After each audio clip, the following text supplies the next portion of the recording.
नमस्कार दोस्तों, मैं देवेश शुक्ला आप सभी का स्वागत करता हूं आपके अपने यूट्यूब चैनल पर। मेरे प्यारे दोस्त, आज हम चर्चा करने वाले हैं एमए थर्ड सेमेस्टर के समाजशास्त्र के पेपर नंबर 4 के ऊपर। ठीक है, किसके ऊपर चर्चा करेंगे? एमए थर्ड सेमेस्टर के समाजशास्त्र के पेपर नंबर 4 के ऊपर चर्चा करेंगे। ये हमारी जो है महासंग्राम क्लास होने वाली है, जो आपकी परीक्षा 2025 के जनवरी फरवरी में होने वाली है, या इसके बाद भी जो भी परीक्षाएं होती हैं, चाहे 2026 में हो, 2027 में हो, सभी के लिए तो इम्पॉर्टेंट होगा ही। क्योंकि यहाँ पर जो हम बात करने वाले हैं, आपको पता है कि मैं महासंग्राम की क्लासेस में पिछले 3 वर्षों में जो पूछे गए हैं प्रश्न, ठीक है, क्योंकि अभी पिछले 3 वर्षों से सेमेस्टर वाइज वाला मामला स्टार्ट हुआ है, तो सेमेस्टर वाइज परीक्षा में जो भी प्रश्न पूछे गए हैं वो मैं आपके लिए लेकर के आता हूं और बताता हूं कि क्वेश्चंस कौन कौन से पूछे गए थे, साथ ही ये भी बताता हूं कि उनका आंसर आपको कैसे देना था। ठीक है, तो पूरा वीडियो शुरू से लेकर के अंत तक देखिए। अगर आपको ज़रूरत हो, चूंकि इसमें हम अति लघु उत्तरीय और लघु उत्तरीय 2 प्रकार के प्रश्नों को कवर करने वाले हैं, अगर आपको लगता है कि नहीं सर, इसका जो है दीर्घ उत्तरीय का भी एक वीडियो लाना चाहिए, तो आपको कमेंट सेक्शन में आकर के कहना होगा कि सर इसका दीर्घ उत्तरीय मतलब कि लॉन्ग वीडियो जो है आपको लेकर के आना है। बात करते हैं समाजशास्त्र के पेपर नंबर 4 का नाम भैया क्या है? लैंगिक समाजशास्त्र है। तो आप जिस किसी भी यूनिवर्सिटी से एमए कर रहे हो और अगर आपका सब्जेक्ट सोशियोलॉजी अर्थात समाजशास्त्र है, तो आपको वहाँ का सिलेबस उठाकर जरूर चेक कर लेना है कि क्या आपके पेपर नंबर 4 का नाम लैंगिक समाजशास्त्र है या नहीं है तो अच्छी बात है, धड़ल्ले के साथ तैयारी कीजिए। अगर नहीं है तो जरूर चेक कर लीजिए कहीं पेपर 1, पेपर 2 या पेपर 3 का नाम तो नहीं है। ठीक है, इससे होगा कुछ नहीं, आप यहाँ से सोच कर जाएंगे कि सर ने जो है पेपर नंबर 4 की तैयारी करवा रखी है, बहुत अच्छी तैयारी करवा रखी है। अभी जैसे ही हम एग्जामिनेशन हॉल में जाएंगे, प्रश्न पत्र जो आएगा उसको चीड़ फाड़ के रख देंगे।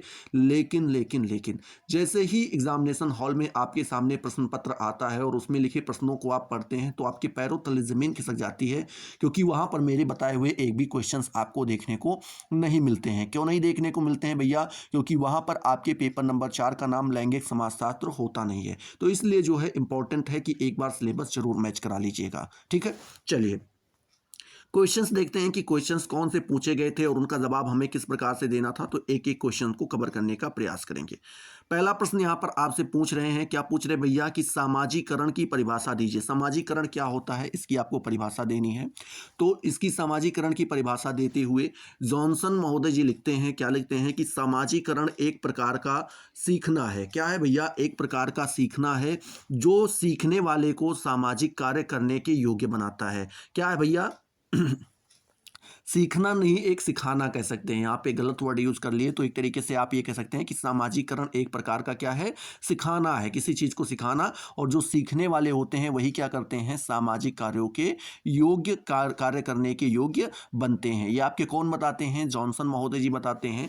इसी चीज को, सामाजिकरण को परिभाषित करते हुए बोगार्ट्स महोदय ने लिखा है। क्या लिखा है कि सामाजिकरण वह प्रक्रिया है जिसके द्वारा व्यक्ति सामाजिक कल्याण हेतु एक दूसरे पर निर्भर रहकर व्यवहार करना सीखते हैं। मतलब बोलते हैं कि यह एक ऐसी प्रक्रिया होती है जिसके द्वारा व्यक्ति क्या करता है? सामाजिक कल्याण हेतु, मतलब जो समाज है उसका कल्याण हो सके, वो आगे बढ़ सके, उन्नत कर सके, उसके लिए एक दूसरों पर क्या करते हैं भैया? निर्भर रहते हैं, अकेले नहीं रहते। समाज में कोई व्यक्ति अकेला नहीं रहता, सभी लोग एक दूसरे के ऊपर निर्भर होते हैं। किसी से कभी भी कोई भी जरूरत पड़ सकती है। ठीक है, तो क्या करते हैं कि निर्भर रहकर व्यवहार करना सीखते हैं, और जिसके द्वारा वो क्या करते हैं भैया? सामाजिक आत्मनियंत्रण, सामाजिक उत्तरदायित्व तथा संतुलित व्यक्तित्व का अनुभव प्राप्त करते हैं। ठीक है, ये कौन बताते हैं? आपके बोगार्ट्स महोदय जी बताते हैं। आई होप आपके ये 2 परिभाषाएं सामाजिकरण की जो है समझ में आ गई होंगी। तीसरी परिभाषा जो है बताते हुए डेविस महोदय जी लिखते हैं। क्या लिखते हैं कि परिवर्तन करने की एक प्रक्रिया के बिना हमें जिसमें हम सामाजिकरण कहते हैं, मतलब बोल रहे हैं जो परिवर्तन करने की एक प्रक्रिया होती है उसी को हम क्या कहते हैं भैया? सामाजिकरण कहते हैं। समाज एक पीढ़ी से आगे बढ़ता है। क्या होता है? एक पीढ़ी, जैसे कि ये हमारी पीढ़ी है, इसके बाद हमारे पुत्रों की पीढ़ी आएगी, फिर हो सकता है उनके पुत्र की पीढ़ी आए, तो ये क्या होती है? एक पीढ़ी से क्या करती है? आगे बढ़ती है। स्वयं को संतुलित नहीं रख सकता है, मतलब कह रहे हैं कि ये पीढ़ी से आगे तो बढ़ती है लेकिन अपने आप के ऊपर संतुलन नहीं बना पाती है और ना ही ना ही संस्कृति हमारी जीवित रह सकती है। इसके बिना व्यक्ति सामाजिक प्राणी भी नहीं बन सकता है। मतलब बोल रहे हैं कि अगर आपका सामाजिकरण नहीं हुआ है तो आपकी पीढ़ी आपको आगे तो बढ़ा सकती है, समाज को भी आगे बढ़ा सकती है, लेकिन इसमें क्या क्या दिक्कतें आ सकती हैं कि समाज हमारा संतुलित नहीं रह सकता है, पहली दिक्कत आ जाती है। दूसरा, हमारी संस्कृति जीवित नहीं रह पाती है, वो भी आगे नहीं बढ़ पाती है। और इसके बिना जो है सामाजिक प्राणी भी मनुष्य नहीं बन पाता है। तो इसलिए सामाजिकरण मनुष्य का होना बहुत ज़्यादा जरूरी है। ठीक है, ये आपके कौन बताते हैं? डेविस महोदय जी बताते हैं। इसी चीज को बताते हुए, सामाजिकरण को बताते हुए ग्रीन महोदय जी लिखते हैं, क्या लिखते हैं कि सामाजिकरण वह प्रक्रिया है जिसके द्वारा बच्चा क्या करता है भैया, सांस्कृतिक विषयों, ठीक है, क्या विशेषताओं, सांस्कृतिक जो विशेषताएं होती हैं, और बताते हैं आत्मपन और व्यक्तित्व को प्राप्त करता है। मतलब बोलते हैं कि सामाजिकरण एक ऐसी प्रक्रिया है जिसके द्वारा कोई भी बच्चा क्या करता है, जो सांस्कृतिक विशेषताएं होती हैं उसको प्राप्त कर पाता है, उनको सीख पाता है। आत्मपन मतलब एक तरीके से कह सकते हैं कि सेल्फ, अपने आप को वो पहचान पाता है। एक तरीके से कह सकते हैं कि अपने आप को, आत्मपन पर का मतलब हुआ कि अपनी पहचान बना पाता है, और साथ ही साथ वो अपने व्यक्तित्व को भी प्राप्त कर पाता है, उसकी जो पर्सनालिटी है वो भी डेवलप हो पाती है। किसके द्वारा? सामाजिकरण के द्वारा ही। ठीक है, चलिए अगला प्रश्न आपसे यहाँ पर पूछ रहे हैं कि सामाजिकरण की विशेषताएं आपको बतानी है, तो लिखेंगे कि सामाजिकरण की विभिन्न परिभाषाओं से इनकी निम्नलिखित प्रमुख विशेषताओं का पता चलता है। मतलब बोल रहे हैं कि जो सामाजिकरण की परिभाषाएं बताई गई हैं, अगर उनको हम पढ़ें तो उससे हमें कुछ इनकी विशेषताओं के बारे में पता चलता है, जिसमें से पहली विशेषता ये है कि सामाजिकरण जो है सीखने की प्रक्रिया है। ये पहली विशेषता हो जाती है, जो कि क्या करती है भैया, व्यक्ति को समाज में सामाजिक भूमिका के निर्वाह के योग्य बनाती है। मतलब कहते हैं कि जो सामाजिकरण है यह एक सीखने की प्रक्रिया है, और इसी के माध्यम से जो व्यक्ति है वो समाज में अपनी जो उसकी सामाजिक भूमिका है उसका वो अच्छे से निर्वाह कर सके, इसके लिए उसको योग्य बनाती है। ठीक है, दूसरा जो है विशेषता बताते हुए लिखते हैं कि सामाजिकरण का कार्य जो है समाज में रहकर ही संभव है। मतलब बोल रहे हैं अगर सामाजिकरण किसी बालक का, किसी व्यक्ति का करना चाहते हैं तो आप समाज में ही रह करके उसका सामाजिकरण कर पाएंगे।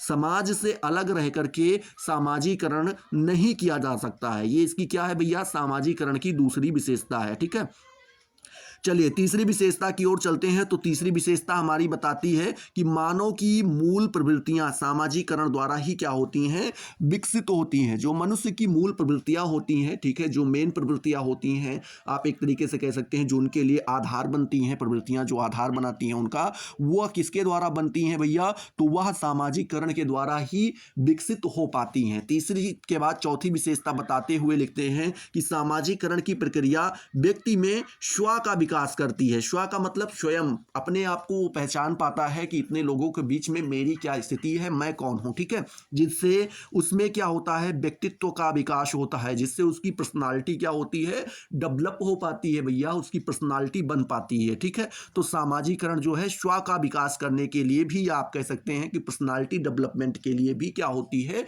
काफी ज्यादा इंपॉर्टेंट हो जाती है। पांचवी विशेषता बताते हुए लिखते हैं कि सामाजिकरण व्यक्ति को सामाजिक परंपराओं, प्रथाओं, रूढ़ियों, मूल्यों, आदर्शों आदि का पालन करना तथा विपरीत सामाजिक परिस्थितियों में अनुकूलन करना सिखाता है। मतलब बोल रहे हैं जो सामाजिकरण है वो व्यक्ति को क्या करता है, सामाजिक जो परंपराएं हैं, समाज की जो प्रथाएं हैं, समाज की जो रूढ़ियां हैं, जो उसके मूल्य हैं, आदर्श हैं, इन सभी का कोई भी व्यक्ति है तो वो उनका पालन कर पाए। साथ ही साथ बताते हैं जो उसके विपरीत सामाजिक परिस्थितियां आती हैं उनका अनुकूलन, मतलब कि उनके अनुकूल, मान लीजिए कोई ऐसी स्थिति आ जा रही है जो उसके अनुकूल नहीं है, मतलब उस व्यक्ति के विपरीत है, जो उसकी परिस्थिति थी उसके एकदम विपरीत है, तो मनुष्य ठीक उसी जो है परिस्थिति के अकॉर्डिंग क्या हो पाता है भैया, अपने आप को उसी के अनुकूल बना लेता है। ऐसा नहीं है कि वो जीना छोड़ देगा कि भैया अब हमारे हिसाब से कुछ चल नहीं रहा है तो हम क्या करें, हमारा क्या काम है, हम जा सकते हैं, ऐसा कुछ नहीं होता है। जैसे जैसे समय बदलता है, परिस्थिति बदलती है, तो मनुष्य अपने आप को उसी के अनुकूल बना लेता है। किसके द्वारा, सामाजिकरण के द्वारा ही। ठीक है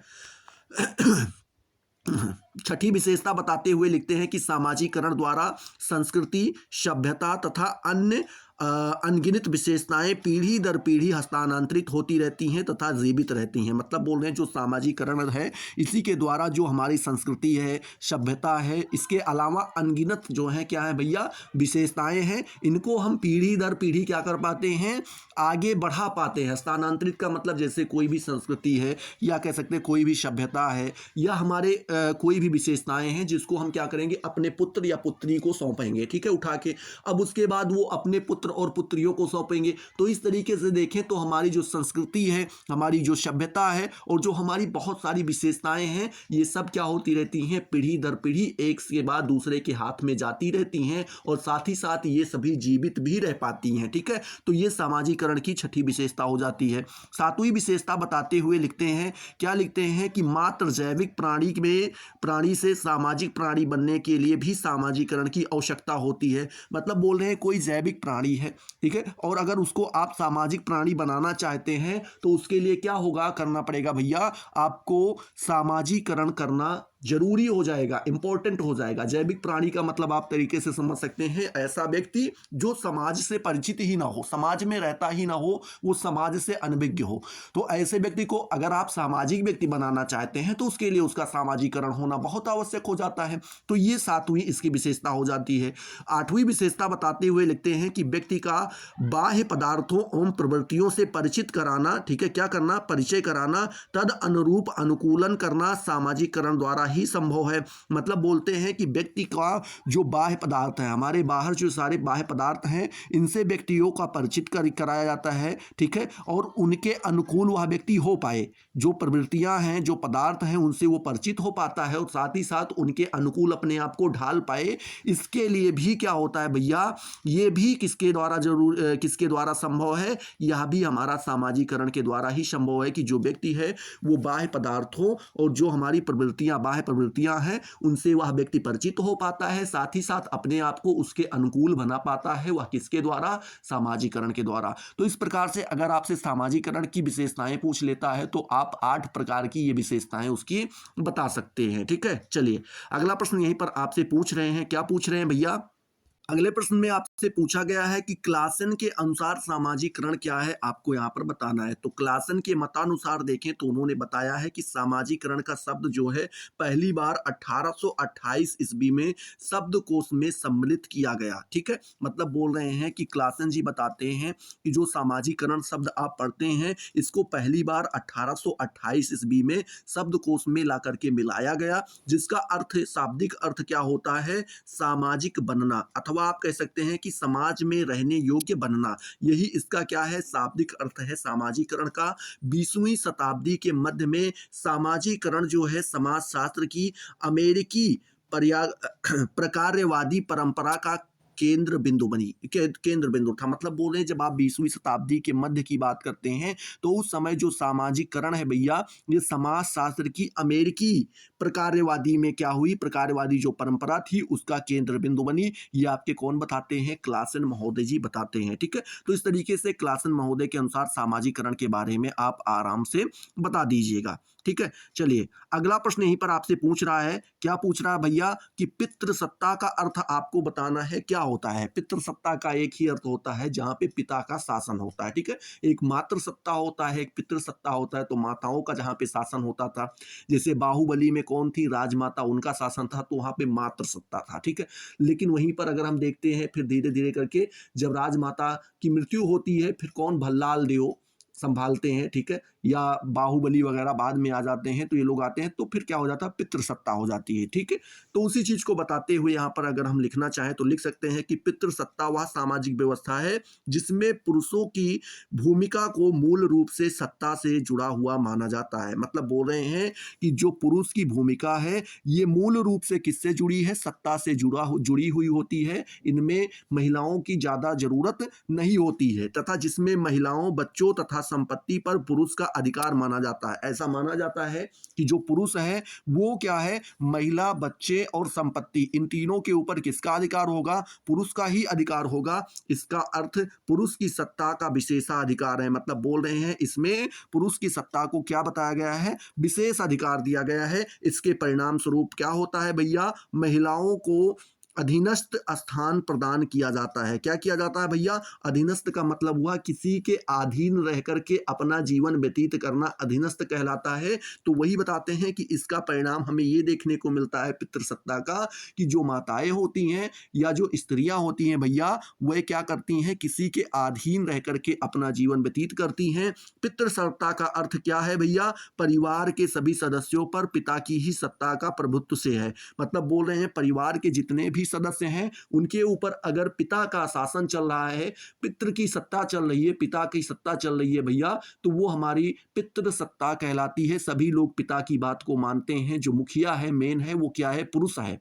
ठीक है, तो वो हमारे क्या हो जाती है, पितृसत्ता कहलाती है। यह एक सामाजिक एवं वैचारिक रचना है। कैसी है, यह जो है एक सामाजिक और वैचारिक दोनों प्रकार की क्या है भैया, रचना है, जिसमें पुरुष को महिलाओं की तुलना में श्रेष्ठ माना जाता है। इसे सामाजिक संरचनाओं एवं व्यवहारों की एक ऐसी व्यवस्था भी कहा जा सकता है जिसमें पुरुष का क्या होता है भैया, प्रभुत्व होता है, तथा पुरुष महिलाओं का शोषण करते हैं। मतलब बोलते हैं भैया कि इसे सामाजिक की संरचना या व्यवहार की एक ऐसी व्यवस्था के रूप में हम कह सकते हैं जिसमें क्या होता है, पुरुषों की सत्ता होती है और जो स्त्रियां होती हैं या आप कह सकते हैं महिलाएं होती हैं, उनका क्या होता है, पुरुषों के द्वारा शोषण होता है। पितृसत्ता का आधार जो है असमान शक्ति संबंधी से है। क्या है, असमान शक्ति संबंधों से है, जिसमें पुरुष महिलाओं का उत्पादन, ठीक है, उसके बाद पुनरुत्पादन और लैंगिकता, जिसे हम कामुकता कह सकते हैं या कामवासना कह सकते हैं, को नियंत्रित करते हैं। मतलब इसमें महिलाओं का कोई भी हाथ नहीं होता है।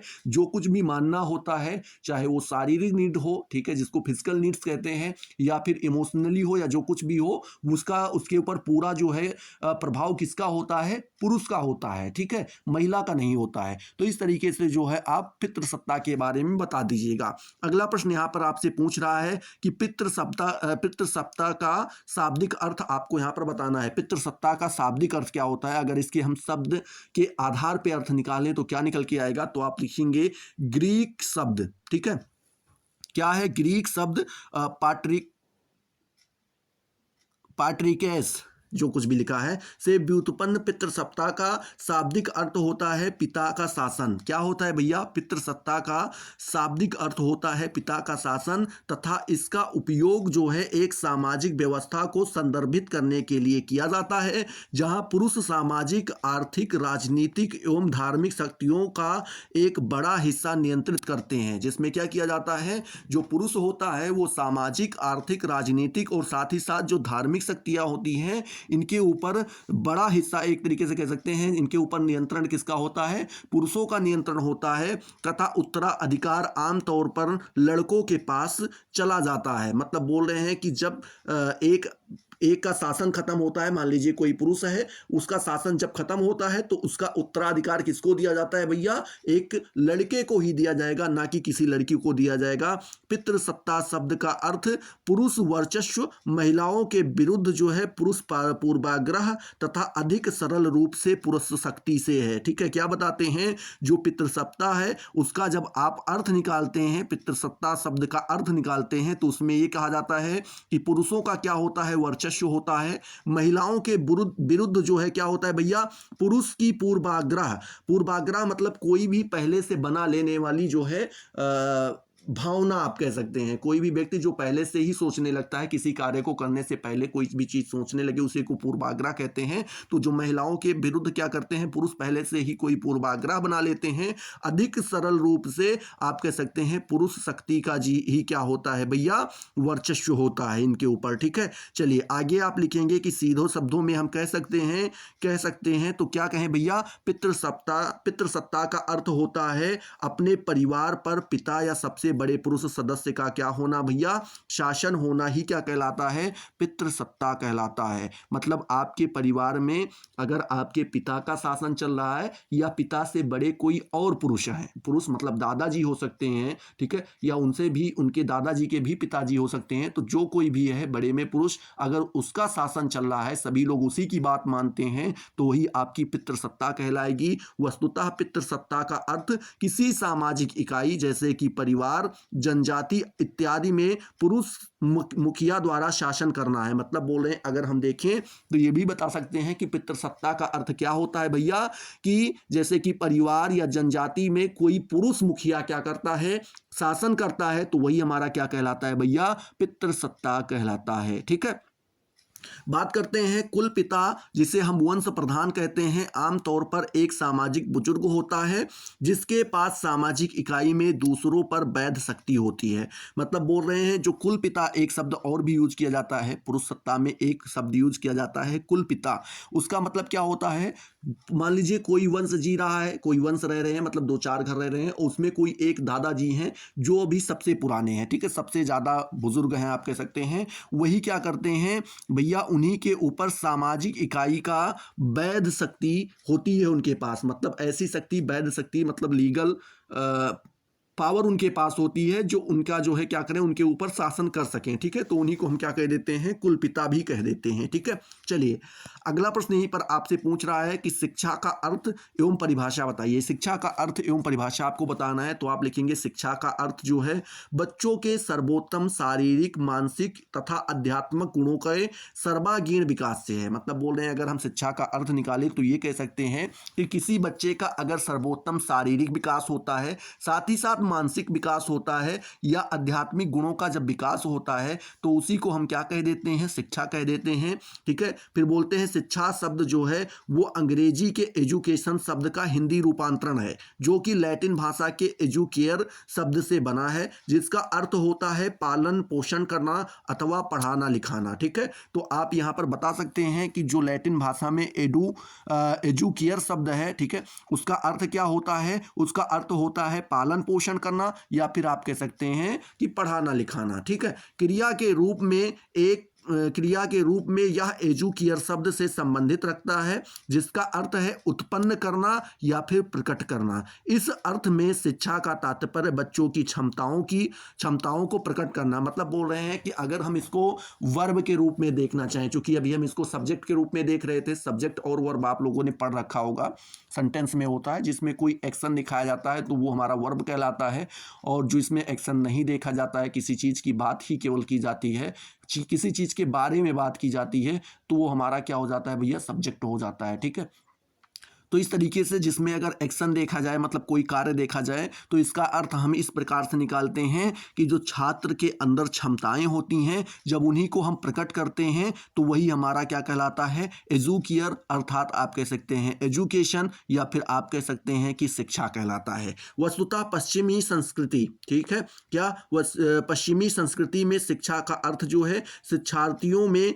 ज्ञान एवं अनुभव के अर्जन से लगाया है। क्या लगाया है भैया, जो हमारी पाश्चात्य संस्कृति है उसमें क्या कहा गया है कि शिक्षा का अर्थ कहा गया है कि जो शिक्षार्थी हैं, मतलब जो शिक्षा ग्रहण करने आए हैं, उनमें ज्ञान और अनुभव को भरा जा सके, एक तरीके से बता सकते हैं, या वे जो शिक्षार्थी हैं वो ज्ञान और अनुभव को क्या करें भैया, सीख सकें, अपने अंदर अर्जन कर सकें, वही हमारी क्या कहलाती है, शिक्षा कहलाती है, ताकि वे क्या करें, संस्कृति के साथ सामंजस्य हेतु उपयुक्त आदतों व मनोवृत्तियों को विकसित कर सकें। ठीक है, तो ये आप इस तरीके से बता सकते हैं। शिक्षा को ही परिभाषित करते हुए दुर्खीम महोदय जी ने लिखा भी है, क्या लिखा है कि शिक्षा अधिक आयु के लोगों के द्वारा उत्पन्न लोगों के लिए क्रियान्वित वह प्रक्रिया है जो कि अभी सामाजिक जीवन में प्रवेश योग्य नहीं है। इसका उद्देश्य शिशु के उन भौतिक, बौद्धिक एवं नैतिक दशाओं की जागृति एवं विकास करना है जो उसके संपूर्ण समाज एवं पर्यावरण के लिए आवश्यक हैं, तथा जिसके लिए वह विशेष रूप से क्या है भैया, पूर्व निर्दिष्ट है। ये आपके कौन बताते हैं, दुर्खीम जी बताते हैं। हो सकता है चीज़ें आपको ना समझ में आई हों, तो मैं इनको बेहतर तरीके से समझाने की कोशिश करता हूँ। इन्होंने बताया है कि शिक्षा जो है वो अधिक आयु के जो लोग होते हैं उनके द्वारा उन लोगों के लिए क्रियान्वित, या फिर कह सकते हैं कार्यान्वित वह प्रक्रिया है जो अभी सामाजिक जीवन में प्रवेश योग्य नहीं है। मतलब ऐसे लोग जो अभी हमारे सामाजिक जीवन में प्रवेश योग्य नहीं है, उनके पास इतनी योग्यता नहीं है कि उनको हम समाज में रख सके। मतलब छोटा बच्चा, अभी वो सामाजिकरण उसका अच्छे से नहीं हुआ है, ठीक है। फिर बोल रहे हैं कि इसका उद्देश्य यही होता है कि शिशु में ऐसे भौतिक, बौद्धिक एवं नैतिक दिशाओं का क्या करे भैया, जागृत करे एवं उनको विकास, उनका विकास करे, जो कि संपूर्ण समाज, जितना भी समाज है और साथ ही साथ उसके जो पर्यावरण है उसके लिए आवश्यक है, तथा इसके लिए वह विशेष रूप से पूर्व निर्दिष्ट है। मतलब बोले इसके लिए वो पहले से ही क्या है भैया, निर्दिष्ट है, मतलब बताया गया है। इसी चीज को जो है शिक्षा को बताते हुए आपके प्लेटो महोदय जी लिखते हैं, क्या लिखते हैं कि शिक्षा का अर्थ जो है शिक्षार्थियों के शारीरिक एवं आत्मा के सौंदर्य एवं पूर्णतया विकास करना है। क्या बताते हैं, जो शिक्षा है उसका केवल एक ही अर्थ है कि जो शिक्षार्थी है उसका शारीरिक और आत्मा, ठीक है, शरीर और आत्मा में क्या हो सके भैया, सौंदर्य एवं पूर्णतया की विकास हो सके, शारीरिक रूप से सुंदर हो सके, आत्मा में पूर्णतया का विकास हो पाए, यही शिक्षा का अर्थ है। जिसकी उनमें क्षमता है, ठीक है, क्या हो, जो जो उनके अंदर क्षमताएं हैं उनको वो विकसित कर सके, अथवा संक्षेप में उनके स्वस्थ मस्तिष्क एवं स्वस्थ शरीर का विकास करना। प्लेटो जी ने कहा है, साफ साफ ये भी कहा है उन्होंने, एक लाइन में ये कहने की कोशिश की है कि जो कोई किसी भी बच्चे के अंदर स्वस्थ मस्तिष्क में, स्वस्थ शरीर में स्वस्थ मस्तिष्क का विकास करना ही क्या कहलाता है, शिक्षा कहलाता है, ठीक है। आगे आप लिखेंगे, जिसबर्ट के अनुसार देखें तो जिसबर्ट महोदय जी ने बताते हुए लिखा है कि शिक्षा का अर्थ नई पीढ़ियों को औपचारिक रूप से सामाजिक विरासत को हस्तांतरित करना है। मतलब वो क्या बताते हैं कि इसका अर्थ हम ले सकते हैं कि जो नई पीढ़ियां हमारे आगे आ रही हैं उनको हम औपचारिक रूप से, मतलब लीगली रूप से क्या कर सके भैया, के सामाजिक विरासत, जो हमारे पास सामाजिक विरासत है हम उनको हस्तांतरित कर सकें, वही हमारी क्या कहलाती है, शिक्षा कहलाती है, ठीक है। चलिए अगला प्रश्न आपसे यहां पर पूछ रहा है कि नार्यता के बारे में आपको यहां पर बताना है, ठीक है। किसके बारे में, नार्यता के बारे में। तो आप नार्यता के बारे में बताते हुए लिखेंगे कि नार्यता जो है समाज व संस्कृति के द्वारा नारी का विशिष्ट निर्माण है, जिसके माध्यम से उसकी परिस्थिति, भूमिका, पहचान, सोच, मूल्य व अपेक्षाओं की गणना या फिर गढ़ा जाता है, ठीक है। क्या किया जाता है, गढ़ा जाता है। मतलब बोलते हैं जो नार्यता है वो समाज और संस्कृति के द्वारा नारी की विशिष्ट निर्माण है। जब नारी का विशिष्ट रूप से निर्माण, मतलब उसका थोड़ा अलग निर्माण करना पड़ता है, अलग अलगाव का जब भाव आ जाता है तो उसको हम विशिष्ट के नाम से संबोधित कर देते हैं, ठीक है। तो उनका एक अलग से ही निर्माण किया जाता है, उनके अंदर अलग से ही चीज़ें भरी जाती हैं, अलग से ही उनको शिक्षाएं दी जाती हैं जो पुरुषों से हटके होती हैं। तो क्या होते हैं कि जिसके माध्यम से हम क्या करते हैं भैया, परिस्थिति, भूमिका, पहचान, सोच, मूल्य और अपेक्षाओं को क्या करते हैं भैया, गढ़ते हैं। किसके अंदर, नारी के अंदर। नार्यता के निर्माण की प्रक्रिया समाज की संस्थाओं, ठीक है, सामाजिक सांस्कृतिक मूल्यों व व्यवहारों, फिर प्रथा, रीतियों, लिखित एवं मौखिक ज्ञान परंपराओं, धार्मिक अनुष्ठानों व नारी अपेक्षित विशिष्ट मूल्यों से स्थापित होती है। मतलब बोल रहे हैं कि नार्यता का अगर आप निर्माण करना चाहते हैं तो उसकी प्रक्रिया समाज में जो संस्थाएं हैं, जो सांस्कृतिक मूल्य हैं, जो व्यवहार हैं, जो प्रथा या फिर रीतियां हैं, जो लिखित या मौखिक ज्ञान परंपराएं हैं, या आप कह सकते हैं भैया जो धार्मिक अनुष्ठान हैं, या फिर आप कह सकते हैं कि जो नारी अपेक्षित विशिष्ट मूल्य हैं, उन्हीं को जब हम स्थापित करते हैं तो हमें नार्यता का निर्माण देखने को मिलता है किसी स्त्री के अंदर, ठीक है। तो एक चीज नारी होना एक अलग बात है और उसके अंदर नार्यता होना ये एक अलग चीज हो जाता है, ठीक है। चलिए अगला प्रश्न आपसे यहां पर पूछ रहे हैं कि सामाजिकरण एवं जेंडर, ठीक है। सामाजिकरण एवं जेंडर, जेंडर का मतलब जिसे हम लिंग कहते हैं, चाहे पुल्लिंग हो या स्त्रीलिंग हो, उसके बारे में बताना है। तो जेंडर एवं सामाजिकरण एक दूसरे से घनिष्ठ रूप से क्या है भैया, जुड़े हुए हैं। जेंडर भूमिका सामाजिकरण या जेंडर सामाजिकरण जन्म से शुरू होता है। मतलब बोल रहे हैं जो जेंडर की भूमिका है वो सामाजिकरण में, या आप कह सकते हैं जेंडर सामाजिकरण जो है कहाँ से, जन्म से ही शुरू हो जाता है। जन्म से ही लिंग के आधार पर या जेंडर के आधार पर है, लड़कियों का अलग सामाजिकरण होता है और लड़कों का अलग सामाजिकरण होता है, तथा जीवन भर जारी रहता है और ये पूरा जीवन चलता रहता है। ऐसा नहीं है कि जन्म से ही लेकर के, जन्म से स्टार्ट होता है और पूरे जीवन तक जो है ये दोनों चीजें अलग अलग रहती हैं। जेंडर सामाजिकरण की वह प्रक्रिया है जिसके माध्यम से बच्चे आमतौर पर लड़कों एवं लड़कियों से जुड़ी सामाजिक अपेक्षाओं, दृष्टिकोणों तथा व्यवहारों के बारे में क्या करते हैं भैया, सीखते हैं। मतलब बोल रहे हैं जो जेंडर सामाजिकरण होता है वो एक ऐसी प्रक्रिया होती है जिसके माध्यम से जो बच्चे होते हैं वो आमतौर पर लड़कों और लड़कियां, ठीक है, लड़कों से जुड़ी अलग और लड़कियों से जुड़ी अलग सामाजिक जो उपेक्षाएं हैं, जो दृष्टिकोण है, जो व्यवहार है, उसके बारे में वो आराम से सीख पाते हैं। जैसे जैसे बच्चों को अपनी जेंडर की पहचान का एहसास होता है, यानी कि यह जानना कि वे लड़की हैं या फिर लड़का है, ठीक है, वे क्या करते हैं भैया, जेंडर से संबंधित जानकारी एवं विशेष रूप से समान जेंडर मॉडल पर अधिक ध्यान देते हैं। मतलब बोल रहे हैं जैसे जैसे बच्चों को यह एहसास होता है कि हम लड़के हैं या लड़की हैं, तो वे जेंडर से संबंधित जानकारी, मतलब अपने से संबंधित जानकारी लड़कों को पता होती है, लड़कियों को लड़कियों से संबंधित जानकारी पता होती है, उनको वो इकट्ठा करते हैं, जानते हैं और साथ ही विशेष रूप से समान जेंडर मॉडल पर अधिक ध्यान देते हैं। ठीक है, मतलब जो उनसे जो जेंडर मैच करता है, चाहे वो स्त्रीलिंग है, चाहे पुल्लिंग हो, चाहे स्त्री हो, मतलब फीमेल हो या फिर मेल हो, तो उसी के अकॉर्डिंग वो क्या करते हैं भैया, उन्हीं के मॉडल पर अधिक ध्यान देना शुरू कर देते हैं। यह जेंडर जागरूकता माता पिता, भाई बहन तथा साथियों जैसे कि सामाजिकरण के कई स्रोत से जेंडर की शुरुआती संपर्क के साथ मिलकर बच्चों के अपने एवं अन्य जेंडर समूहों के सदस्यों के प्रति दृष्टिकोण एवं व्यवहार पर तत्काल प्रभाव डालती हैं। मतलब बोल रहे हैं कि जो जेंडर है इसकी जागरूकता हमें माता पिता के द्वारा, भाई बहन के द्वारा या फिर बोल रहे हैं साथियों के द्वारा, जैसे कि जब हम सामाजिकरण के कई स्रोतों से जेंडर की शुरुआत या फिर संपर्क के साथ मिलकर के क्या करते हैं भैया, बच्चों के अपने एवं अन्य जेंडर समूह के सदस्यों के प्रति क्या करते हैं, दृष्टिकोण एवं व्यवहार पर तत्काल प्रभाव देखते हैं या फिर डालती हैं, उन्हीं से हमें जेंडर की जागरूकता होती है। उदाहरण के तौर पे आप ये भी कह सकते हैं कि बच्चे अपने व्यवहार में अपने जेंडर का पक्ष ले सकते हैं। मतलब बोल रहे हैं जेंडर क्या करते, बच्चे क्या करते हैं भैया, उनका जो व्यवहार होता है उसमें अपने जेंडर का पक्ष लेते हैं। पुरुष है तो पुरुष और महिला है तो महिला,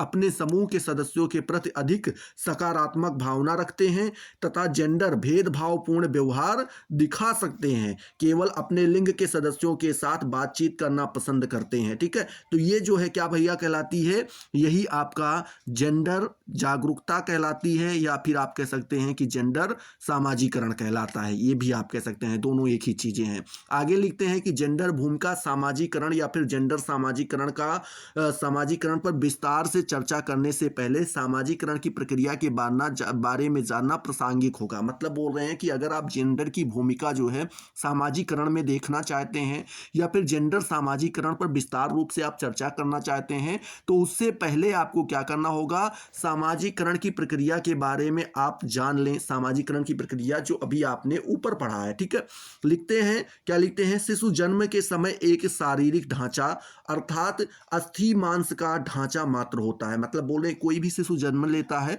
तो उसका केवल एक शारीरिक ढांचा के साथ वो जन्म लेता है, बस उसके अलावा उसके अंदर कुछ भी नहीं होता है, क्योंकि उसे ना तो अपने बारे में कुछ पता होता है और ना ही वह समाज के बारे में कुछ जानता है। जैसे जैसे वह बड़ा होता जाता है, वह प्रत्यक्ष एवं अप्रत्यक्ष रूप से सभी के संपर्क में आने वाले लोगों का समूह, जैसे कि माता पिता, अन्य परिजन, पड़ोसी, मित्र, विद्यालय इत्यादि से कुछ ना कुछ सीखता रहता है। मतलब बोले जैसे जैसे बच्चा बड़ा होता है वो आसपास अपने माता पिता हो सकता है, मित्र हो सकते हैं या अन्य परिजन हो सकते हैं या विद्यालय हो सकता है, पड़ोसी हो सकते हैं, इनके जैसे जैसे संपर्क में आता जाता है वो कुछ ना कुछ सीखना शुरू कर देता है।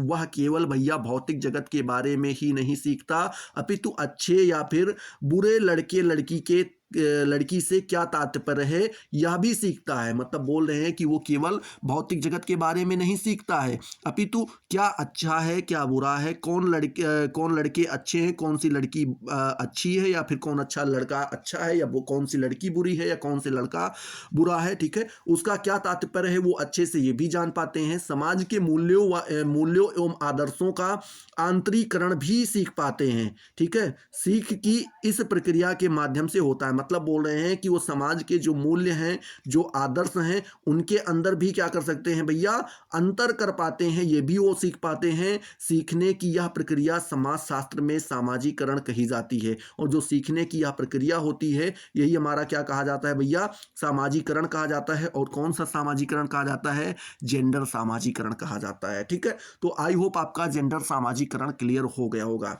अगला प्रश्न आपसे यहां पर पूछ रहे हैं, क्या पूछ रहे हैं भैया कि प्रवचन, क्या प्रवचन का अर्थ आपको बताना है और साथ ही साथ इसकी परिभाषा भी आपको बतानी है। तो आप लिखेंगे प्रवचन, जिसे हम बहुधा के नाम से जानते हैं, या फिर क्या भैया प्रवचन, या फिर प्रवासन, या फिर स्थानांतरगमन भी कहा जाता है। उसका आशय जो है उस प्रक्रिया से है जिसके द्वारा कोई भी व्यक्ति या फिर समूह अपने मूल्य स्थान को छोड़कर दूसरे स्थान की ओर जाता है, वही हमारा क्या कहलाता है, प्रवचन कहलाता है। एग्जाम्पल के तौर पे आपके गांव के ही, आपके आस पड़ोस के ही कुछ लोग क्या करते हैं, कहीं अलग जा करके बस जाते हैं, किसी दूसरे शहर में जा करके बस जाते हैं, किसी दूसरे देश में जा करके बस जाते हैं, तो वही क्या कहलाता है, आपका प्रवचन कहलाता है। प्रवचन सबसे पहले सबसे महत्वपूर्ण एक सामान्य मानवीय गतिविधि है। मतलब बोल रहे हैं कि प्रवचन जो है सबसे पहले आप ये कह सकते हैं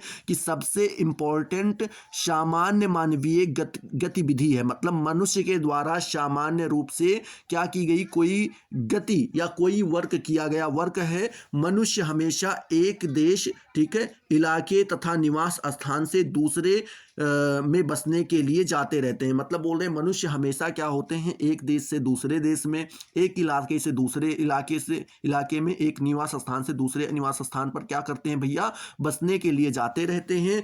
व्यक्ति या समूह अपने परिवारों या फिर आप कह सकते हैं अभिभावकों के घर से अपने घरों का पलायन करते हैं। मतलब बोल रहे हैं जो व्यक्ति है या फिर समूह है, उनके जो अपने परिवार या फिर जो उनके अभिभावक माता पिता थे, उन्होंने जो घर वगैरह बनवा रखा था, वहां से वो क्या करते हैं भैया, पलायन कर जाते हैं और कहीं अलग घर अपना वो बनाते हैं। हम क्षेत्रों, नगरों एवं कस्बों के बीच तथा देश के बीच भी प्रवचन करते हैं। मतलब बोल रहे हैं कि हम क्षेत्रों, नगरों, कस्बों या फिर देशों, ऐसा जरूरी नहीं है कि हम देश के लिए कर रहे हैं तो उसको दूसरा कुछ कहेंगे। अगर एक देश से दूसरे देश में जा रहे हैं तो वह भी हमारा प्रवचन कहलाएगा। एक क्षेत्र से दूसरे क्षेत्र में जाकर बस रहे हैं तो वो भी हमारा प्रवचन कहलाएगा। एक कस्बे से दूसरे कस्बे में जा रहे हैं तो वो भी हमारा क्या कहलाएगा भैया, क्या प्रवचन कहलाएगा, ठीक है। तो इस तरीके से आपको प्रवचन के बारे में ध्यान रखना है। और साथ ही साथ बताते हैं कि प्रवचन, विशेषकर आंतरिक प्रवचन को परिभाषित करना एक विवादास्पद गतिविधि है। मतलब बोल रहे हैं कि जब आप प्रवचन को परिभाषित करने की बात करते हैं,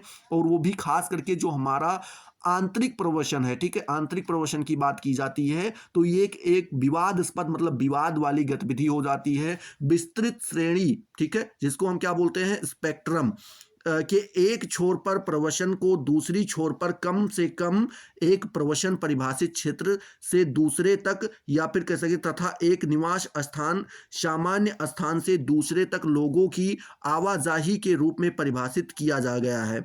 मतलब बोल रहे हैं कि जब आप बात करते हैं प्रवचन की, ठीक है, तो बोल रहे हैं कि एक छोर पर प्रवचन को दूसरी छोर तथा एक निवास स्थान के सामान्य स्थान से दूसरे तक लोगों की आवाजाही के रूप में परिभाषित किया गया है। मतलब बोल रहे हैं कि एक व्यक्ति एक स्थान से दूसरे स्थान पर, एक छोर से दूसरे छोर तक जाता है तो वही हमारा प्रवचन कहलाता है। आवाजाही को भी कहा जाता है, मतलब एक बार गया और फिर वापस आ जाता है तो भी क्या कहलाता है, प्रवचन ही कहलाता है, ठीक है।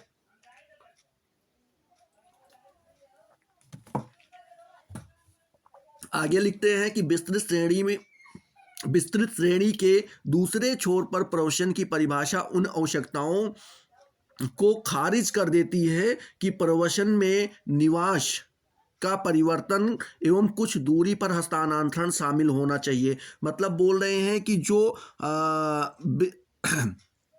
हाँ, यहाँ पर बोल रहे हैं कि अगर हम विस्तृत श्रेणी में देखें तो दूसरे छोर पर जो प्रवसन की परिभाषा है वो उन सभी आवश्यकताओं को हटा देती है, कैंसिल कर देती है कि जो प्रवसन है उसमें निवास का परिवर्तन एवं कुछ दूरी पर हस्तांतरण शामिल होना, ये भी हमारा प्रवसन कहलाता है। इन दोनों स्थितियों के बीच एक समझौता प्रवसन के निवास के परिवर्तनों में सम्मिलित एक या अधिक व्यक्तियों तथा व्यक्तियों द्वारा पूर्व निर्धारित इकाई, ठीक है, पूर्व निर्धारित स्थानिक इकाई की सीमा को पार करने के रूप में परिभाषित करेगा। मतलब बोल रहे हैं कि कुछ जगह पर एक तरीके से आप समझ लीजिए कि इसकी हम परिभाषा ठीक रूप से बंद करके नहीं दे सकते हैं। कुछ जगह पे कुछ चीज़ों को प्रवसन कहा जाएगा, फिर आगे चल के उसी को आप प्रवसन नहीं कहेंगे, तो इस तरीके से इसकी कोई बंद करके एक तरीके से प्रवसन की कोई परिभाषा नहीं है। कुल मिलाकर इनका यही कहना था।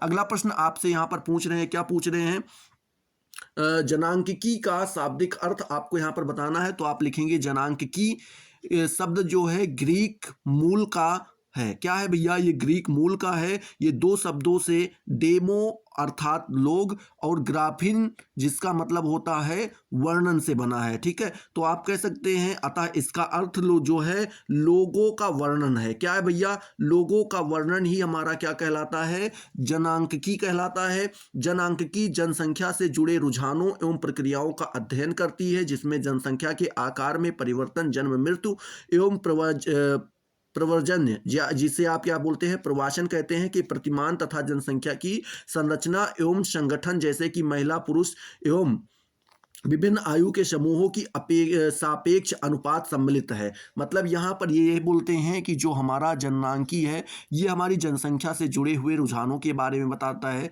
साथ ही प्रक्रियाओं का अध्ययन भी करता है। जैसे कि कोई व्यक्ति एक स्थान से दूसरे स्थान पर चला जाता है, किसी का जन्म होता है तो आदमी बढ़ जाते हैं, किसी की मृत्यु होती है तो आदमी घट जाते हैं, कोई यहाँ से जाके वहाँ बस जा रहा है। तो इन्हीं सभी का लेखा जोखा रखना ही क्या कहलाता है, जननांकी कहलाता है। जननांकी के विविध प्रकार हैं जिसमें से औपचारिक जननांकी जो कि काफी हद तक क्या है भैया, परिणात्मक क्षेत्र है। सामाजिक जननांकी जिसमें क्या होता है, जो संख्या के सामाजिक, ठीक है, सामाजिक, आर्थिक या फिर आप कह सकते हैं भैया राजनीतिक पहलुओं पर केंद्रित है, ठीक है। अभी कितने बताए हैं, पहला बताया औपचारिक जननांकी जिसमें क्या होते हैं, जो काफी हद तक क्या होता है, परिमाणात्मक होता है, जिसका कोई ना कोई परिणाम होता है। दूसरा आपका आता है सामाजिक जननांकी जिसमें क्या बोलते हैं, जो जनसंख्या के सामाजिक या फिर आर्थिक राजनीतिक पहलुओं पर क्या होता है, केंद्रित होता है। तीसरा बताते हैं महिला जननांकी, ये क्या होती है, जो जनसंख्या में महिला के लक्षणों का अध्ययन से संबंधित है।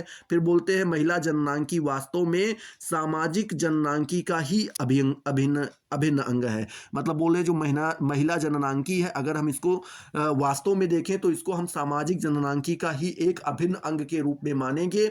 सभी जननांकीय अध्ययन, ठीक है, गिनती या प्रगणना की प्रक्रियाओं पर आधारित होते हैं, जैसे जनगणना या सर्वेक्षण, जिसमें एक निर्दिष्ट क्षेत्र के भीतर रहने वाले लोगों पर क्या किया जाता है भैया, आंकड़ों या फिर सामग्री का व्यवस्थित संग्रह सम्मिलित होता है। वही हमारा क्या कहलाता है, जननांकी कहलाता है। इस तरीके से आप बता सकते हैं।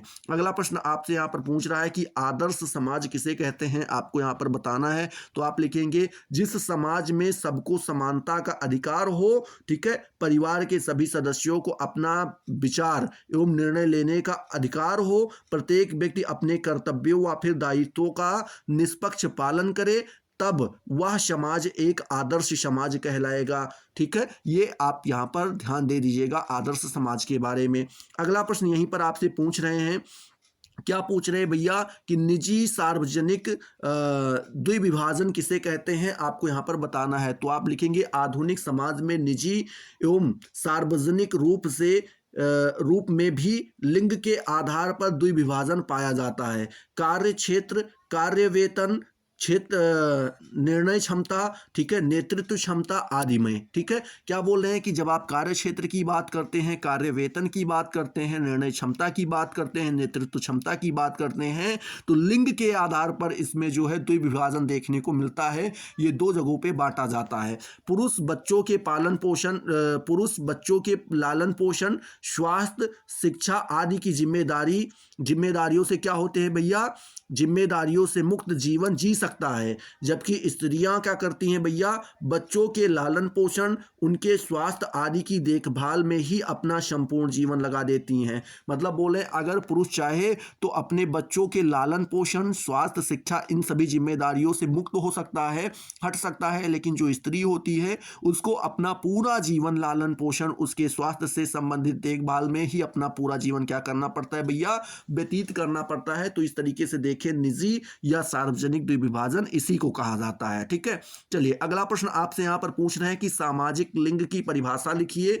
तो आप लिखेंगे भैया किसके अकॉर्डिंग, तो फेमिनिस्ट विद्वानों ने कहा है, किसको बताते हुए, सामाजिक लिंग को बताते हुए कहा है कि सामाजिक लिंग को स्त्री पुरुष विभेद के सामाजिक संगठन अथवा स्त्री पुरुष के माध्यम से असमान संबंधों की व्यवस्था के रूप में परिभाषित किया जा सकता है। ये आपके कहाँ कहाँ पर बताया गया है, तो ये आपके फेमिनिस्ट विद्वानों ने ऐसा लिखा है। क्या लिखा है कि जो सामाजिक लिंग है, ठीक है, उसको हम स्त्री पुरुष के विभेद में, ठीक है, विभेद के सामाजिक संगठन या फिर स्त्री पुरुष के मध्य असमान संबंधों की व्यवस्था के रूप में परिभाषित किसको कर सकते हैं भैया, सामाजिक लिंग को कर सकते हैं। इसी को पेपनेक जी ने बताते हुए लिखा है, किसको, सामाजिक लिंग को, कि सामाजिक लिंग स्त्री तथा पुरुष से संबंधित है। किससे संबंधित है, जो हमारा सामाजिक लिंग है या स्त्री और पुरुष दोनों से संबंधित है, जो स्त्री पुरुष की भूमिकाओं को सांस्कृतिक आधार पर परिभाषित करने का प्रयास करता है एवं स्त्री पुरुष के विशेषाधिकारों से संबंधित है, ठीक है। आगे लिखते हैं, सांस्कृतिक तथा ऐतिहासिक आधार पर लिंग समानता शक्ति संबंधों का कार्य तथा असमानता का सामाजिक संगठन है, ठीक है। मतलब क्या बताते हैं, ये आपके बताते हुए कौन लिखते हैं, पेपनेक जी लिखते हैं कि जो सामाजिक लिंग है वो स्त्री और पुरुष से संबंधित है, जो स्त्री पुरुष की भूमिकाओं को सांस्कृतिक आधार पर परिभाषित करने का प्रयास करता है एवं स्त्री पुरुष के विशेषाधिकारों से संबंधित भी है। सांस्कृतिक तथा ऐतिहासिक आधार पर लिंग समानता क्या भैया, लिंग समानतया शक्ति संबंधों का कार्य तथा असमानता का सामाजिक गठन है। ये आपके कौन बताते हैं, पेपकेन जी बताते हैं, आपको यहाँ पर लिख देना है। अगला प्रश्न यहीं पर आपसे पूछ रहे हैं, क्या पूछ रहे हैं भैया, पूछ रहे हैं कि बैकोफेन, क्या, बैकोफेन व ल्यूइन, हाँ, बैकोफेन व लुइन मार्गन, ठीक है, ने परिवार के उद्विकास के किन 5 स्तरों का उल्लेख किया है। तो आप लिखेंगे कि बैकोफेन एवं लुइन मार्गन ने जो है परिवार के उद्विकास के 5 स्तर निम्नलिखित बताए हैं, जिसमें पहला स्तर आप लिखेंगे रक्त संबंधित परिवार, जो रक्त से संबंधित होता है, समूह परिवार, ठीक है, उसके बाद सिडेसमियन परिवार, फिर आपका पितृसत्तात्मक परिवार, फिर एक विवाही परिवार, ठीक है। तो इस प्रकार से 5 प्रकार के परिवार को बताया है। अगला प्रश्न आपसे यहां पर पूछ रहा है, एक मिनट, अगला प्रश्न आपसे यहां पर पूछ रहा है कि अंतर्राष्ट्रीय महिला वर्ष तथा महिला सशक्तिकरण वर्ष कब मनाया जाता है भैया। तो आप लिखेंगे संयुक्त राष्ट्र ने 1975 को अंतर्राष्ट्रीय महिला वर्ष एवं 1975 से 85 को अंतर्राष्ट्रीय महिला दशक घोषित किया, ठीक है। किसने किया था, संयुक्त राष्ट्र ने कहा था कि जो 1975 है वो अंतर्राष्ट्रीय महिला वर्ष के नाम से जाना जाएगा। साथ ही साथ 1975 से जो 85 मतलब 10 साल का जो पीरियड है वो आपका क्या कहलाएगा, अंतर्राष्ट्रीय महिला दशक के नाम से जाना जाएगा। International year of girls child के बाद वर्ष 2001 महिला सशक्तिकरण वर्ष के रूप में मनाया गया। मतलब बोल रहे हैं जो आपका international year of international year of girls child के बाद बात की जाए तो 2001 में जो 2001 का साल था उसमें महिला सशक्तिकरण वर्ष के रूप में जाना गया या फिर माना गया। ठीक है, इस तरीके से आप बता दीजिएगा। अगला प्रश्न यहीं पर आपसे पूछ रहे हैं कि लैंगिक गुणसूत्रों से आप क्या समझते हैं, आपको यहाँ पर बताना है। तो आप लिखेंगे स्त्री की जैविक संरचना दो आधारभूत कोषों से होती है। ठीक है, वहीं पुरुष की एक कोश से होती है। स्त्रियों के लिए XX व पुरुष के लिए XY गुणसूत्र अनिवार्य होते हैं। मतलब बोल रहे हैं कि अगर किसी स्त्री को जन्म मतलब कोई महिला है वो किसी पुत्री को जन्म देती है तो उसमें XX गुण होते हैं, बट वहीं पे अगर क्या होता है भैया XY गुण हो जाता है तो पुत्र को वह जन्म देती है। ठीक है, तो इस प्रकार से आप लैंगिक गुणसूत्रों के बारे में आप आराम से यहाँ पर बता सकते हैं। अगला प्रश्न आपसे यहाँ पर पूछ रहे हैं, क्या पूछ रहे हैं, सिडेशमियन परिवार किसे कहते हैं, आपको यहाँ पर बताना है। तो सिडेशमियन परिवार के बारे में आप बताते हुए लिखेंगे कि इस प्रकार के परिवार में एक पुरुष एक ही स्त्री के साथ विवाह होता है तो होता तो था। मतलब एक प्रकार के परिवार में इस प्रकार के परिवार में एक पुरुष का एक ही स्त्री के साथ विवाह होता तो था, पर उसी परिवार में ब्याही हुई अन्य सभी स्त्रियों के साथ यौन संबंध स्थापित करने की स्वतंत्रता प्रत्येक पुरुष को होती थी।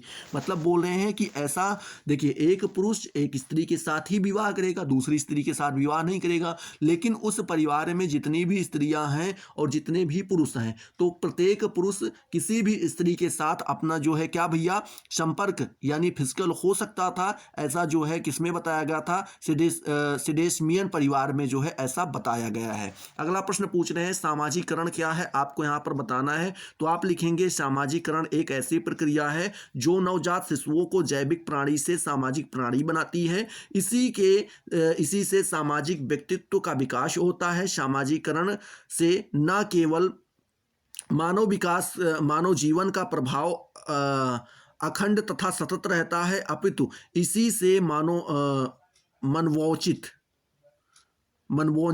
मनवोचित गुणों का विकास होता है और व्यक्तित्व सुसभ्य व संस्कृति क्या होता है, सुसंस्कृत भी बनता है। ठीक है, यही हमारा क्या कहलाता है, सामाजिकरण कहलाता है। अगला प्रश्न आपसे पूछ रहे हैं कि लैंगिक असमानता एवं स्त्री संबंधित समस्याओं के समाधान के लिए कौन कौन से सुझाव दिए गए, आपको यहाँ पर बताना है। तो आप लिखेंगे लैंगिक असमानता को दूर करने के लिए निम्नलिखित सुझाव दिए गए। कौन कौन से दिए गए, पहला सुझाव बताया गया वैधानिक स्वभाव सुधार, दूसरा बताया गया स्त्री शिक्षा का प्रसार, तीसरा बताया गया रोजगार एवं स्वरोजगार के लिए प्रोत्साहन, चौथा बताया गया मातृत्व का मौलिक अधिकार, पांचवा बताया गया स्त्री संगठन को प्रोत्साहन एवं सहायता, और छठा बताया गया प्रतीकों के विरुद्ध मोर्चा। ये 6 प्रकार आपके यहाँ पर बताए गए। अगला प्रश्न यहीं पर आपसे पूछ रहा है, कौन सा पूछ रहा है कि सिफिलिस व फिर गनेरिया, ठीक है, सिफिलिस व फिर गनेरिया रोग कैसे और किन स्थानों पर जाने से ज़्यादा होता है। तो आपको बताना है कि जो सिफिलिस या फिर गनेरिया रोग होता है वो अनेक लोगों के साथ शारीरिक संबंध बनाने से ही क्या होता है, यह रोग होता है। यह रोग वेश्यावृत्ति अर्थात वेश्यालयों में जाने से ज़्यादा होता है। ठीक है, तो आपको यहाँ पर ध्यान रखना है। अगला प्रश्न पूछ रहे हैं कि प्राचीन शास्त्रों में नारी की महत्ता और उसकी गरिमा का वर्णन करते हुए क्या कहा गया है। तो आपको लिखना है कि नारी विद्या, ठीक है, नारी विद्या श्रद्धा पवित्रता कामधेनु अन्नपूर्णा सिद्ध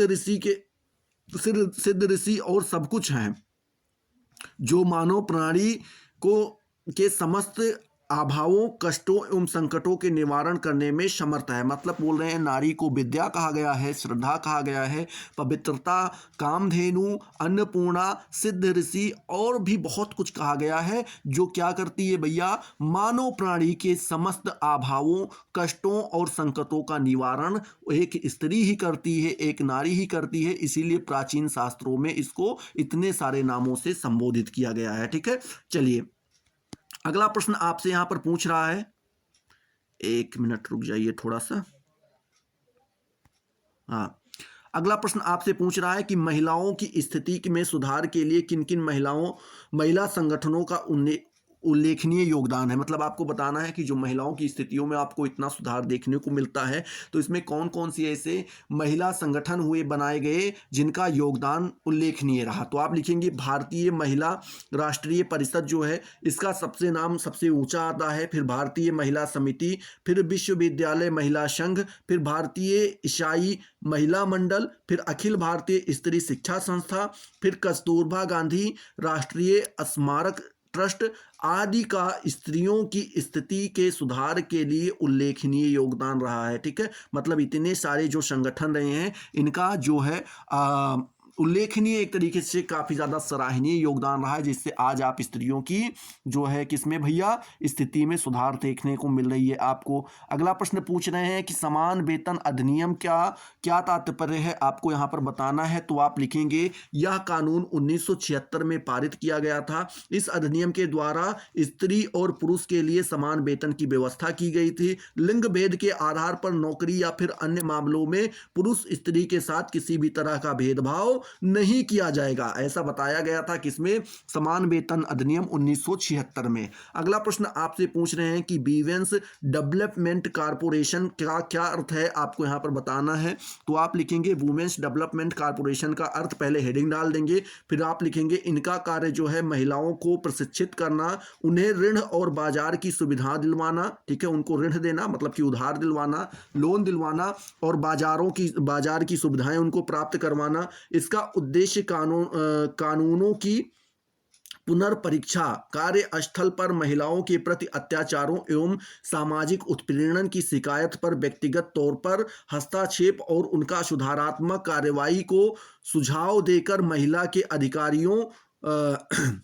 अधिकारों एवं हितों की रक्षा करना है। ठीक है, मतलब यहां पर क्या बताते हैं भैया, एक मिनट, यहाँ पर क्या बताते हैं, तो यहाँ पर बताते हैं कि ये जो कार्य, इसका जो कार्य है वो महिला को प्रशिक्षित करेगा, साथ ही साथ उन्हें ऋण भी दिलाएगा और जो बाजार की सुविधाएं हैं वो भी दिलवाएगा। साथ ही साथ बताते हैं कि उनका उद्देश्य ये भी है कि कानूनों का पुनर्परीक्षा हो, ठीक है, कार्यस्थल पर महिलाओं के प्रति अत्याचार जो हो रहे हैं, साथ ही साथ जो सामाजिक उत्पीड़न आपको देखने को मिल रही है, उनकी जो शिकायतें आती हैं उस पर व्यक्तिगत तौर पर हस्तक्षेप, ठीक है, हस्तक्षेप और उसका सुधारात्मक कार्यवाही का सुझाव दे करके, मतलब उसके ऊपर कोई हस्तक्षेप ना हो, साथ ही साथ उस पर कार्यवाही हो, ठीक है सुधारात्मक कार्यवाही हो कि जिससे उसमें और सुधार लाया जा सके।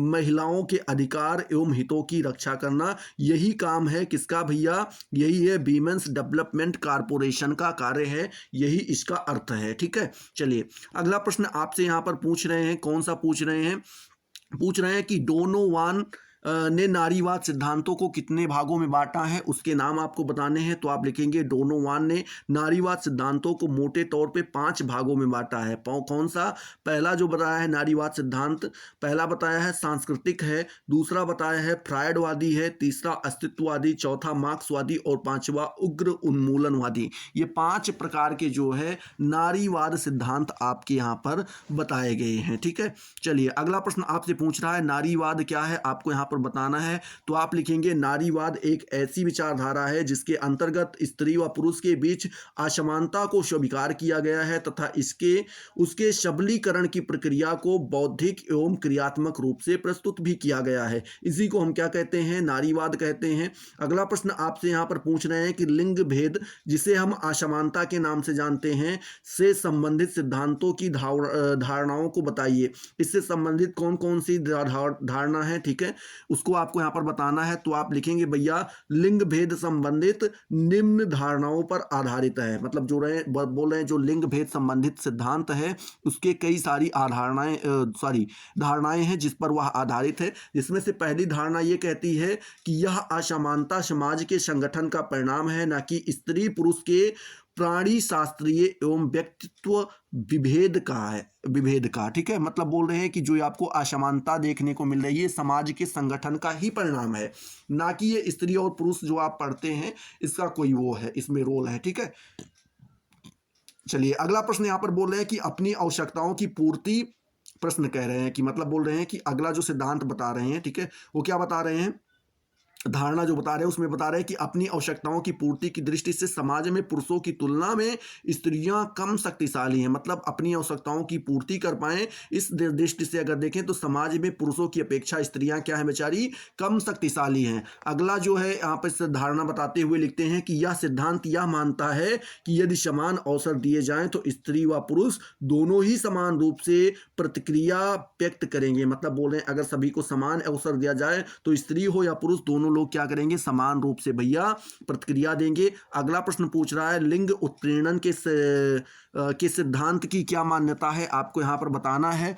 तो आप लिखेंगे भैया, क्या लिखेंगे, पुरुष ही नारी को नियंत्रण में रखने, मतलब बोल रहे पुरुष ही नारी को नियंत्रण में रखने, उसे काम में लेने, ठीक है, क्या उसे काम में लेने, उस पर अधिकार जमाने और साथ ही साथ उनका शोषण करने की रुचि रखता है। अब ऐसा बताया गया है कि जो पुरुष है वही नारी के ऊपर नियंत्रण भी करना चाहता है, उसको काम में भी लगाना चाहता है और उसके ऊपर अधिकार जमाना चाहता है। ऐसा पुरुष की ही जो है क्या होती है, मनोवृत्ति होती है।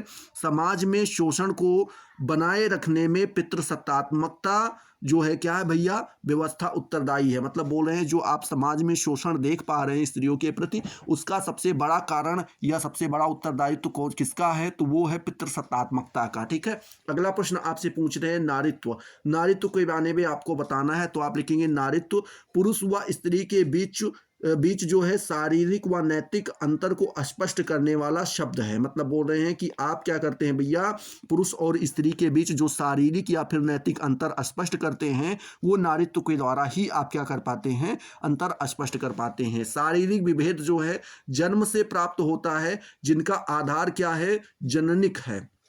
ठीक है, मतलब बोल रहे हैं कि जो शारीरिक विभेद आप देखने को मिलता है आपको, वह जन्म के आधार पर ही होता है और इसका जो है आधार कौन है भैया, जननिक है। ठीक है, बात करते हैं पुरुष और स्त्री के शरीर की बनावट में, आवाज में, जननांगों में व अन्य कतिपय अंकों में में अंतर दो विभिन्न लिंगों के मध्य भेद को इंगित करता है। ठीक है, बताते हैं शरीर के भेद का अंतर जो है सभी प्रजातियों में पाया जाता है। जो शरीर का भेद है ये आप सभी प्रजातियों में देखने को मिलेगा, ऐसा नहीं केवल मनुष्यों में देखने को मिलता है।